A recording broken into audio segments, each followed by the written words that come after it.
புதுக்கோட்டை மாவட்டம் திருமயம் சட்டமன்ற தொகுதி திமுக வேட்பாளர் ரகுபதி தீவிர வாக்கு சேகரிப்பில் ஈடுபட்டார். பொன்னமராவதி தெற்கு ஒன்றியம் ஆலவயல் பகுதியில் வாக்கு சேகரித்த திமுக வேட்பாளர் ரகுபதிக்கு ஆலவயல் அம்பலம் தலைமையில் மாலை அணிவித்து பொன்னாடை போர்த்தி வரவேற்றனர். தொடர்ந்து வாக்கு சேகரிப்பில் ஈடுபட்ட அமைச்சர் ரகுபதி தமிழர்களின் பாரம்பரியமிக்க மஞ்சு விரட்டு ஜல்லிக்கட்டு போட்டிகள் கிராமப்புற பகுதிகளில் நடத்துவதற்கு அனுமதி பெற்றுத் தருவதாக உறுதியளித்தார்.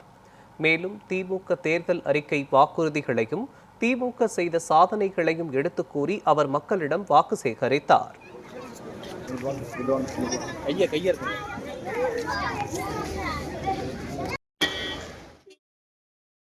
செய்ய முடியாத சாதனைகளை செய்திருக்கின்றோம்.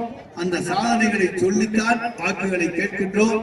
இன்னும் பல சாதனைகளை செய்வதற்கு எங்களுக்கு நீங்கள் உறுதுணையாக இருங்கள், உதயசூரியனை ஆதரியுங்கள் என்று இந்த நேரத்தில் கேட்டுக்கொள்கிறேன்.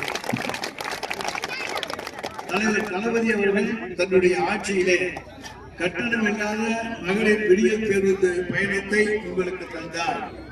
அதனாலே நீங்கள் இன்றைக்கு கட்டணம் இல்லாமல் டவுன் பஸ்ல போயிட்டு வர முடியுது.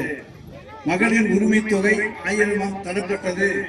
அது இன்றைக்கு 2000 உயர்த்தி வழங்கப்படும் என்று அறிவித்துள்ளார். 1ஆம் வகுப்பு முதல் 5ஆம் வகுப்பு வரை படிக்கிற மாணவ மாணவிகளுக்கு இன்றைக்கு காலை உணவு வழங்கப்படுகிறது. அது 8ஆம் வகுப்பு வரை நீடித்து தரப்படும் என்கின்ற அறிவிப்பையும் தன்னுடைய தேர்தல் அறிக்கையிலே தலைவர்